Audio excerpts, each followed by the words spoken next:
오늘 예수님께서 제자들과 함께 가고 있는 곳은 빌립보 가이사랴라는 지역입니다.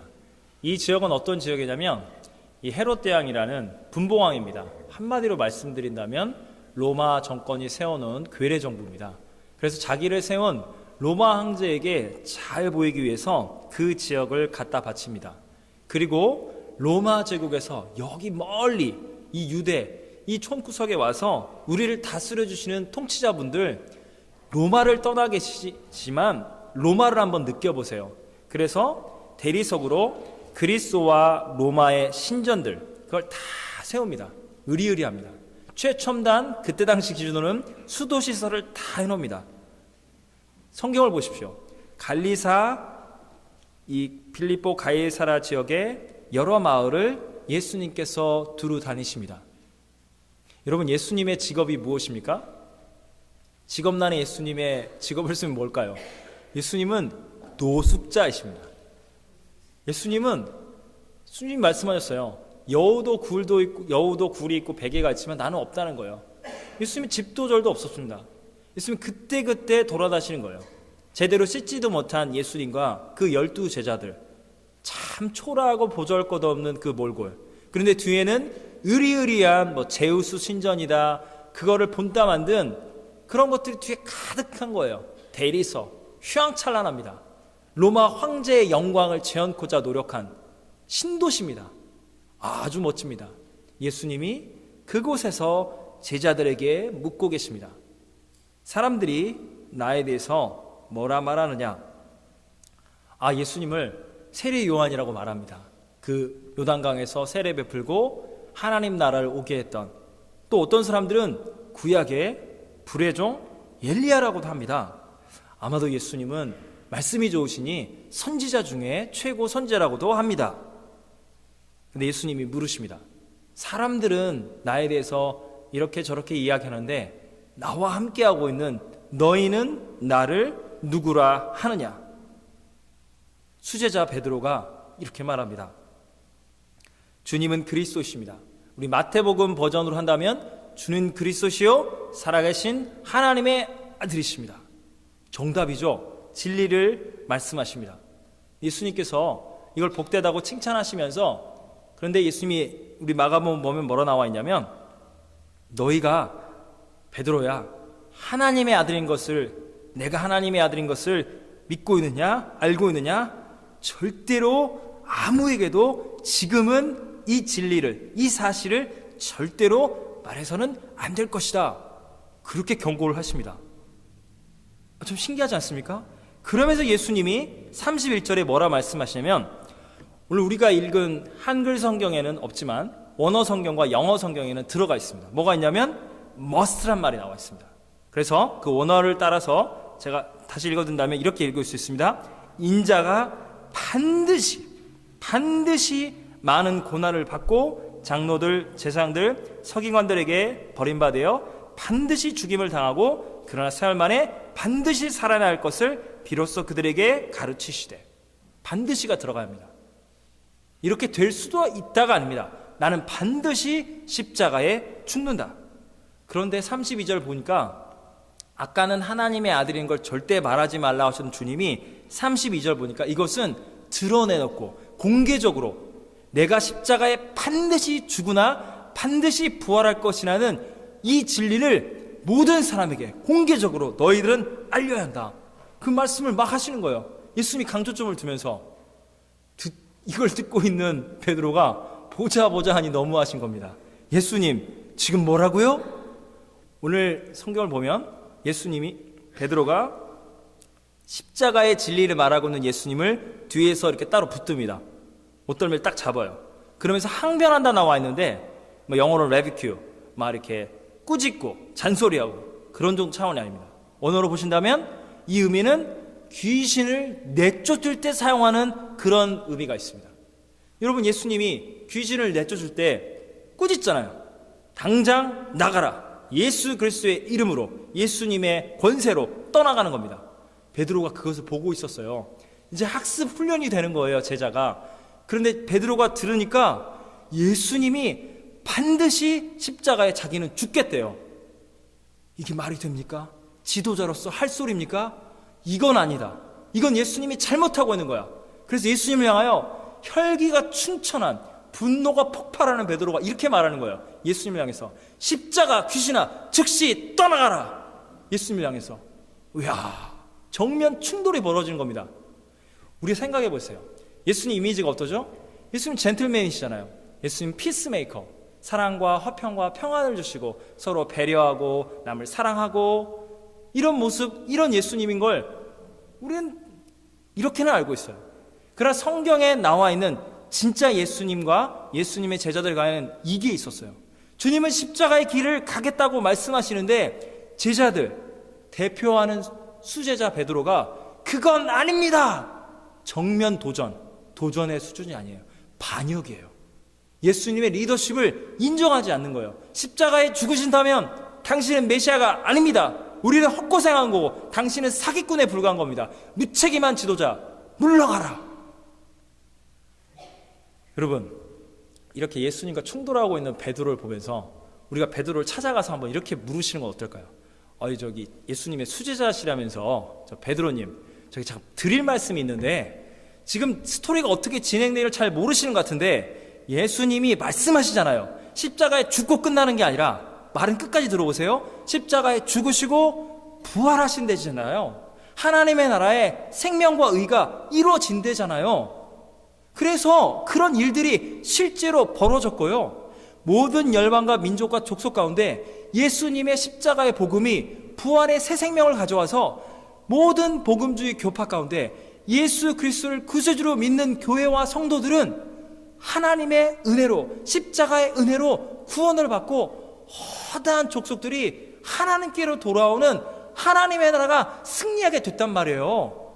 아니, 이것도 모르고 주님께 이렇게 제자가 돼가지고 주님한테 이렇게 건방지게 이러시면 돼요? 베드로님, 이거 너무한 거 아니에요? 그럼 베드로가 뭐라고 답변할까요? 천국에 주님과 함께 지금 안식을 누리고 있는 베드로가, 아니 보세요, 저도 몰랐어요. 제가 그때의 기준으로 본다면 예수님이 십자가에 죽는다는 것은 공개 처형을 당하는 거예요. 아니, 예수님이 가난한 자, 병든 자 고치시고 복을 주시고 하나님의 나라 운동이 이루어지면서 저 예루살렘, 저 바리새파 제사장들, 본디오 빌라도 기득권을 몰아내고 제2의 다윗 왕국, 주님이 그것을 실현시킬 줄 알았는데, 아니 그걸 시도하지도 못하고 이렇게 많은 민중과 제자들이 따르는데 돌연 갑자기 십자가에 죽을 수도 있다고 말하는 게 아니라 반드시 죽으신다고 그러니 그게 말이 돼요? 예수님이 나는 반드시 십자가에 공개 처형을 당한다, 그 제자로서 뜯어 말릴 수밖에 없었어요. 그런데 보니 그게 그렇게 됐더라고요. 제가 부족했어요. 제가 교만했어요. 그래서 베드로가 이제 우리에게 이렇게 질문할 겁니다. 근데 저한테 이렇게 따지시는 분은 어느 족속이세요? 혹시 한국인이세요? 한국교회 출석하신다. 제가 지금 천국에서 보니까 한국교회가 십자가를 잘 안 지려고 그러던데 그쪽이나 좀 잘하시죠. 나는 몰라서 그랬어요. 나중에 회개하고 십자가를 저는 증거하다가 순교까지 당했습니다.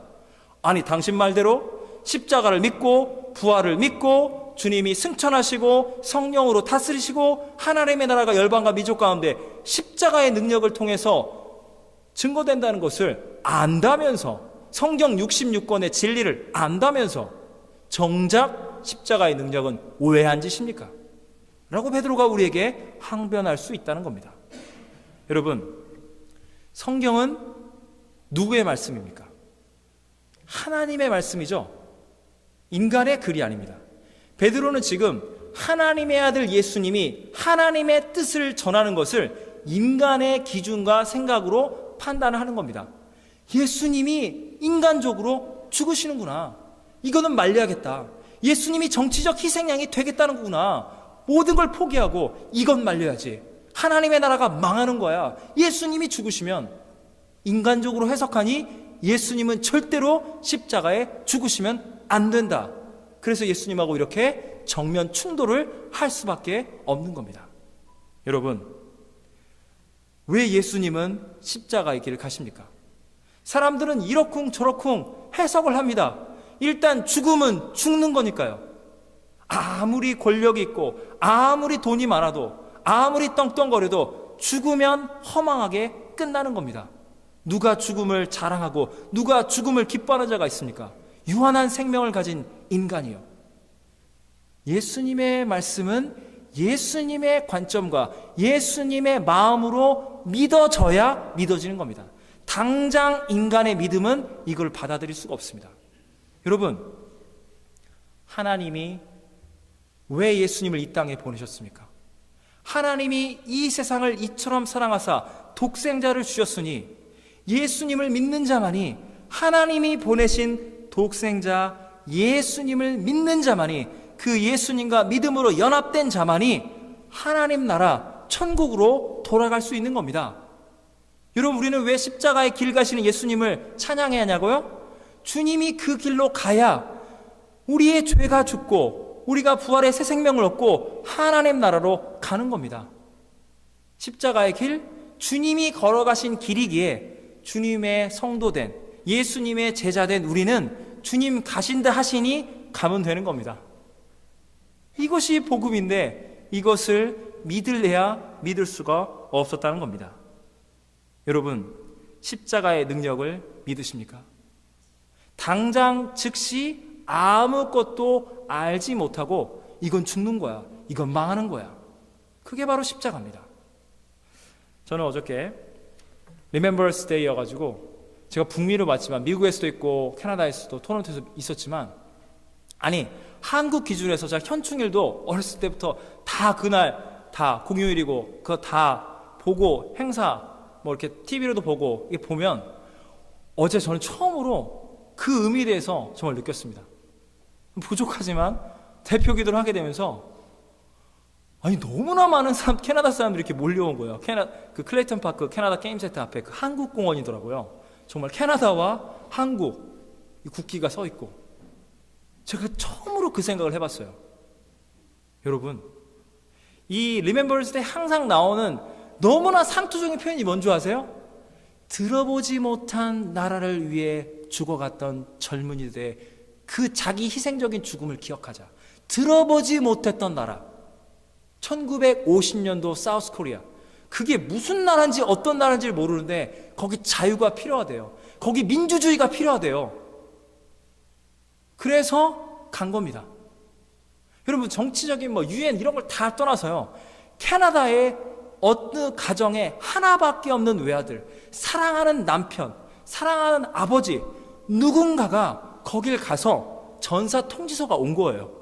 사우스 코리아가 휴전되고 그렇게 되고 우리 아들은, 우리 남편은, 내 남동생은, 내 형은 죽은 거예요. 여러분, 그들의 죽음을 통해서 어떤 일이 벌어졌습니까? 저는 어제 무슨 생각을 계속했냐면요, 역으로 생각해 봤어요. 만약 우리 대한민국, 우리 많은 남자분들 육군 나오셨잖아요. 우리 대한민국 군대 다 나오셨습니다. 우리나라가 지금 아프리카나 제3세계 내전이다, 뭐 그 안에 독재 정부가 있고 막 거기만 마약, 막 전쟁, 뭐 에이즈, 하여튼 사회가 혼란하는데 유엔군에 우리가 속한 우리 한국군이 가서 그 아프리카나 제3세계에 속한 그 나라를 위해서, 민주주의를 세우기 위해서 꽃다운 생명들이 수백 명, 수천 명 전쟁 가운데 죽은 거예요. 그래서 시간이 흘러서 그 나라가 경제적으로 민주주의를 이루고 살게 된 거예요. 그러면 저와 여러분 마음과 어떤 마음이 들까요? 고마워하세요. 우리 청춘, 우리 사랑하는 우리 국군 장병들, 우리 사랑하는 가족들이 당신을 위해 죽었어요 라고 말해도 되는 거 아니에요? 사실은? 근데 제가 어제 모임에 참석한 건 뭐냐면, 사우스 코리아 워, 코리안 워를 제외한 1차 세계대전, 2차 세계전 곳곳에 나간 캐나다 군인들의 그 자기 희생을 기억하자. 우리도 이렇게 살아야 한다. 그 후손들이 그걸 기념하는 거예요. 누군가는 계산하지 않고 꽃다운 청춘을, 생명을 버린 겁니다. 그 나라의 민주주의가 올지, 경제가 성장해서 나중에 고맙다는 말을 할지 못할지 계산하지 않고 누군가는 대신 죽은 겁니다. 그런 십자가의 희생의 능력이 없다면 우리 대한민국에는 평화가, 이런 경제 발전이, 민주주의가 세워지지 않았다는 겁니다. 그런데 그게 당장 보여지거나 계산이 되지 않기 때문에 십자가의 길을 우리는 갈래야 갈 수가 없는 겁니다. 그런데 십자가의 그 길을 가고 난 분들은 영원토록 칭송을 받는 겁니다. 여러분, 오늘 우리 예수님께서 우리에게 말씀하시는 것이 무엇입니까? 저는 여러분이 예수님을 알고 있다면, 지식적으로 예수님을 알고 있다면, 오늘 처음 복음을 접하고 교회를 들어오신 분일지어도 예수님은 하나님의 아들이십니다. 그분은 유일한 구원자가 되십니다. 라는 이 성경의 말씀을 듣고 있으면 여러분 지식적으로 예수님에 대해서 충분히 완전하게 이미 다 알고 있는 겁니다. 심지어 교회 밖에 있는 사람들도 예수님이 하나님의 아들인 것을 다 알고 있습니다. 근데 예수님이 강조하는 게 뭡니까? 치유, 축사, 심지어 내가 하나님의 아들이다, 이걸 말하는 걸 강조하지 않으셨어요. 그것은 좀 숨겼어요. 그것은 나중에 알아야 할 것이 무엇이다? 나는 반드시 죄인을 대신하여 십자가의 길을 가노라. 여러분, 이것이 바로 복음입니다. 여러분 십자가가 여러분 안에 있기를 소망합니다. 여러분, 십자가가 무엇인 줄 아십니까? 예수님이 십자가의 길을 걸어갈 때 예수님과 3년 동안 동거동락한 이 제자들이 주님을 버리는 거예요. 베드로만 예수님께 분노하고 있는 걸까요? 베드로 혼자만? 베드로가 예수님께 이렇게 항변할 때 예수님이 돌이켜서 모든 제자들을 보면서 이렇게 말씀하십니다. 너희가 사람의 일을 생각하는도다. 하나님이 아니라. 사탄아, 물러가라. 예수님이 사랑하는 제자들을 향하여. 그들이 인간의 생각을 하고 있다는 겁니다. 그래서 예수님을 버리는 거예요. 굳이 십자가의 길을 가신다니 가십시오. 그것까지는 저희는 못하겠습니다. 제자들도 떠나갑니다. 치유, 축사, 오병이어의 기적 맛봤던 모든 민중들이 예수님을 보란듯이 버립니다. 가짜가 맞구만, 십자가에 죽는 걸 보니. 저 신성 모독자를 당장 십자가에 못 박아 죽여라. 사람들은 다 예수님을 죄인으로 몰고 갔습니다. 그런데 예수님의 길을 유일하게 아시는 분이 누구시죠? 하나님밖에 없는 겁니다. 예수님이 왜 십자가의 길을 거셨냐고요? 하나님의 뜻이고 하나님의 말씀이 이루어져야 하기 때문에 주님은 하나님 한 분 바라보고 가신 겁니다. 저는 여러분이 하나님의 아들 예수님을 지식적으로 아는 차원에 머문다면 그건 불신자랑 똑같은 겁니다. 예수님이 우리에게 말씀하십니다. 너희가 나의 참 제자고 참 거듭난 성도라면 십자가의 길로 들어가는 겁니다. 우리의 봉사와 우리의 헌신과 우리의 모든 것들이 아무도 그걸 알아주지 않는 거예요. 너무나도 억울하고 힘들고 때로는 고통이 찾아오고 주님, 저는 여기까지입니다, 여기까지예요 라고 멈칫거리는 순간마다 주님이 우리를 위해 흘리신 그 십자가의 사랑이 우리를 붙듭니다. 그리고 시간이 흘러 어떤 일이 벌어진 줄 아십니까? 하나님이 십자가를 붙들고 끝까지 신앙생활과 봉사와 하나님 나라를 위해서 헌신하고 있는, 사역하고 있는 우리 모두를 향해서 사람이 인정하기 전에, 왜냐하면 여러분, 저도 그렇고 여러분 모두가 다 주님 앞에 십자가의 길을 가야 하는데 그거 가지 못해서 난리들이 다 난 겁니다. 우리는 큰 베드로, 작은 베드로. 그래서 다른 사람이 십자가의 길을 걸어가는 건 막 칭찬해주고 격려할 만한 그런 에너지가 없을 때가 너무 많아요. 각자 십자가 때문에 스트럭을 하고 있거든요. 그래서 여러분, 사람의 인정을 기대하지 마세요. 주님이 너가 승리하였다, 십자가로 승리하였다, 주님이 인정하시고 그 주님의 십자가의 능력을 경험한, 살아있는 생명을 경험한 참 성도와 참 제자들이 십자가로 승리하셨군요, 주님이 당신을 기뻐하십니다 라고 그 다음에 인정이 찾아오는 겁니다. 여러분, 이것은 성경 공부나 예배나 우리의 봉사나 인간이 할 수 있는 영역을 뛰어넘는 겁니다. 이것은 여러분이 예수님을 정말 만날 때 일어나는 일들이에요. 그런데 제가 여러분을 축복하는 이유는 뭐냐면, 한국에 있으면 가능성이 많이 떨어집니다. 여러분, 이민이라는 이 상황, 여러분, 이민 와서 우리가 고생하려고 왔습니까?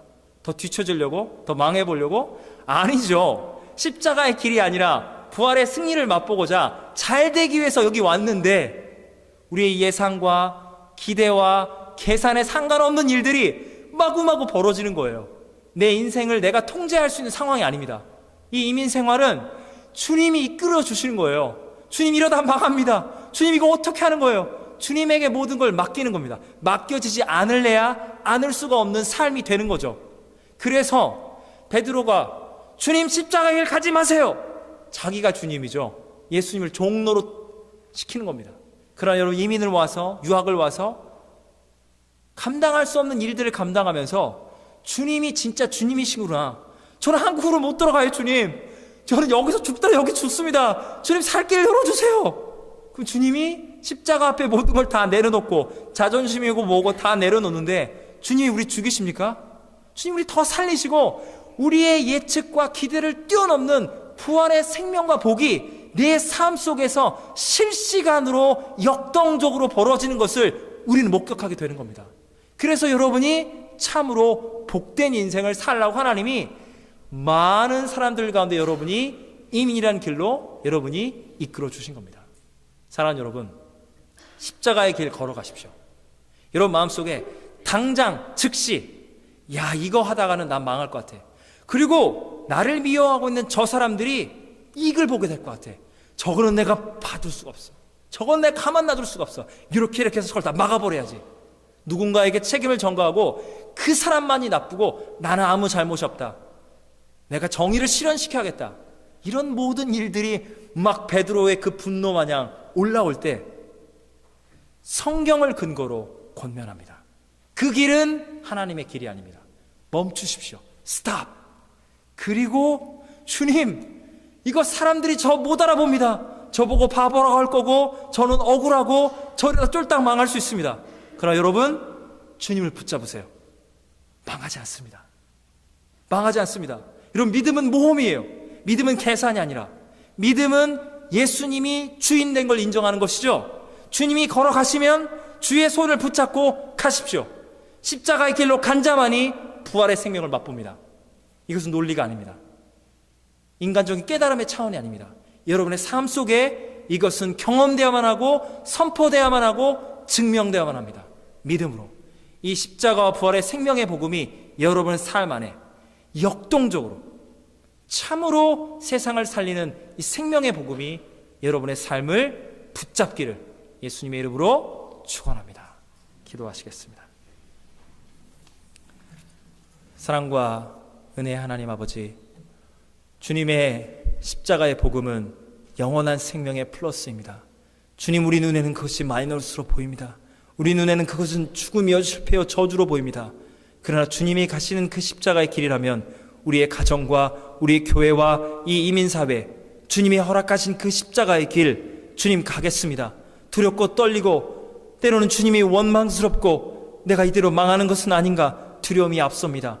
그러나 주님의 손을 붙잡고 나아갈 때 거기에 사는 길이 있음을, 잠시 고난받고 영원히 칭송받고 영원한 생명과 진리와 자유가 있는 그 길, 주님의 길로 가겠습니다.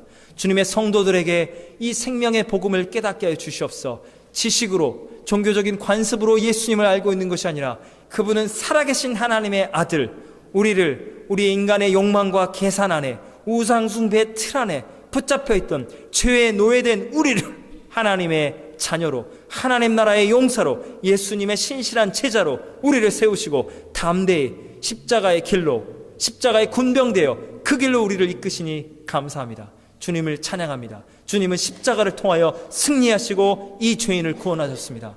그 사랑의 증인으로, 그 진리의 증인으로 우리 한 사람 한 사람 주님께서 붙드시고 하늘에 속한 신령한 복을 내려주시옵소서.